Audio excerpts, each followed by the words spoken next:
Hi, this is Sarah Mikesell with the Cattle Site, and today we're here with Dr. Bryan Bernhard. He is a nutritionist with Zoetis based in the Lubbock, Texas area. Thanks for being with us today, Bryan. Yes, ma'am. Good morning, Sarah. Thanks for having me. Very good. And today, Bryan and I are at the NCBA CattleCon Conference 2025 in San Antonio, Texas. So we're in your backyard, it sounds like. Well, I actually grew up around here, not far from here, but where I live now is about 5 hours north, 6 hours north. I'm a Midwesterner. We forget how big Texas is. Yes, ma'am. Yes, ma'am. But the weather has been nice. It's not been sunny, but it's been warm and a lot warmer than where I came from. So it's been nice to enjoy a little bit of Texas while we're here. Yes, ma'am. Lots of up and downs this time of year. Yeah. But San Antonio is one of my favorite conference places because the Riverwalk is so nice. So yeah, we've had a nice show, and the show has been. We should let people know the show's been very busy. There's I think 8,000 people that attend this conference. So. From all over the country. So today we're going to talk about implants, and the trend of feeding cattle on feed longer doesn't seem to be ending, Bryan. How has the trend for cattle being on feed longer impacted the growth implanting strategies for feed yards? Yeah, we continue to see feed yards having cattle on feed longer days, making those cattle heavier. It's just kind of what the market dynamics have been asking them to do. And then when you have the beef on dairy crosses, those cattle come in the feed yards a little bit lighter, so they're on feed even longer. So, we have traditional or conventional implants that last about 100, 120 days, and so those are commonly used in cattle that are on feed, say less than 200 days. You can use like a Synovex Choice and then follow it up with a Synovex Plus. That would be a very common re-implant program for shorter day cattle. But as you get cattle on feed longer days, there's been a lot of questions from a research perspective are we okay stretching those implants longer, or do we need to start working in a long duration product like Synovex One feedlot into our re-implant programs to help cover cattle that are 230 or 240 or 280 days on feed. So.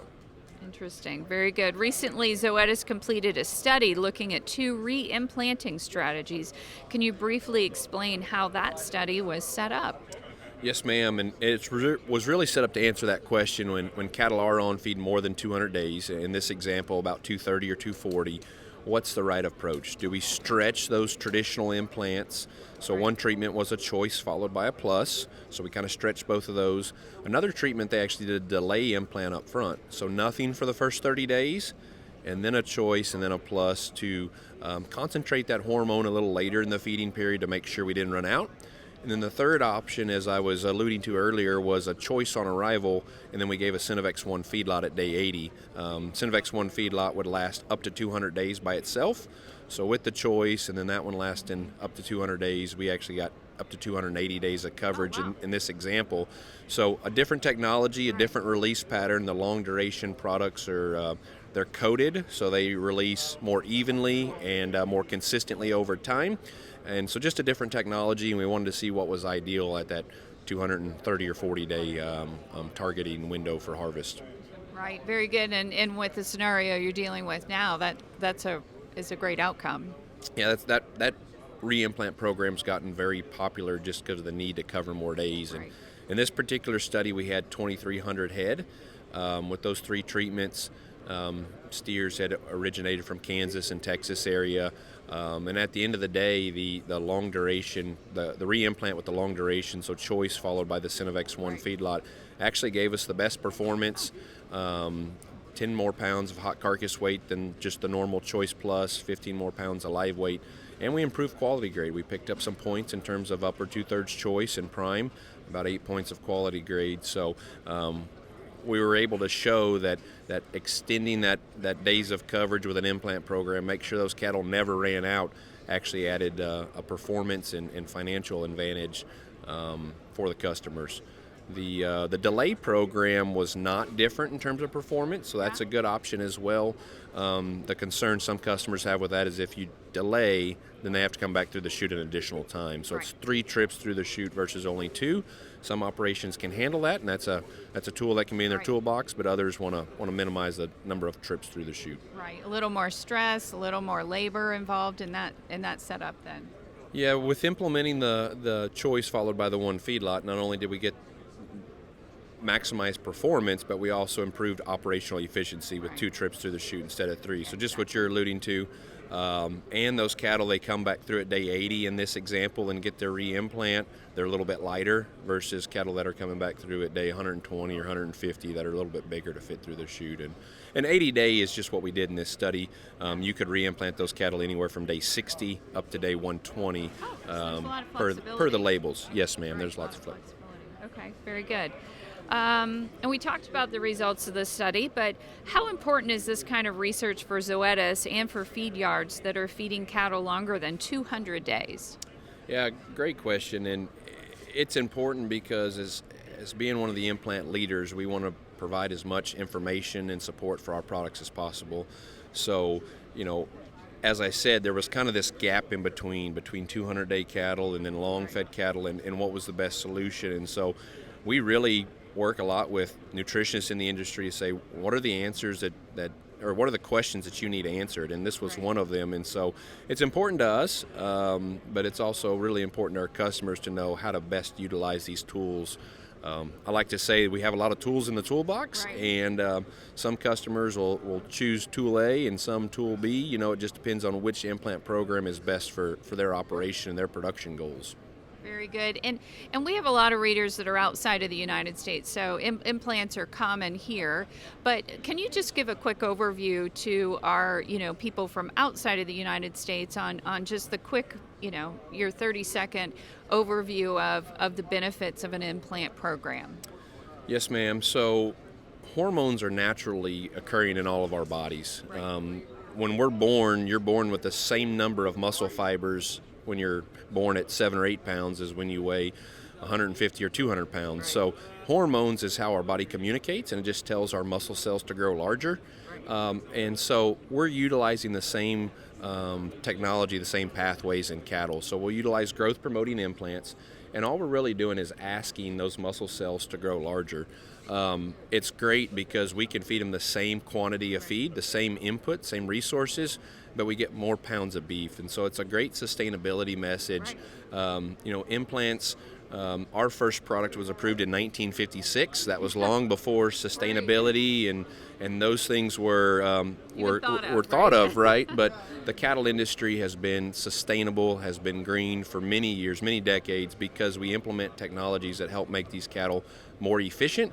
And anytime we can do more with less, I think that's a great step in the right direction to improving our footprint, improving the sustainability of not only the cattle industry, but of the world. Right, and I know you called it a tool in the toolbox. That's exactly how the beef industry in the U.S. thinks of it. It's one tool that's being used across the industry to kind of help with sustainability, right? Yes, ma'am. And there's tons of other options that help with improving efficiency and sustainability. Healthy animals are more productive animals. More productive animals are more sustainable. And so whether you're talking about vaccines or parasiticides or implants, there's lots of tools. Genetic testing a lot on our dairy side. There's lots of ways that we can identify animals that are more productive, healthier, and more sustainable. Very good. Excellent. And just one final question. Does Zoetis have any other research or new information related to growth implants? Actually, we continue to invest in this space. It's an area we want to provide as much flexibility for our customers as possible. Over the last 12 months, we've actually had a couple new approvals. So Synovex Primer is 50 milligrams of TBA and 7 of estradiol benzoate. It's a lower dose combination implant. It was actually approved for dry lot production setting and for pasture. And so it's one that we're launching here in the pasture setting. We just got approval on that one in January.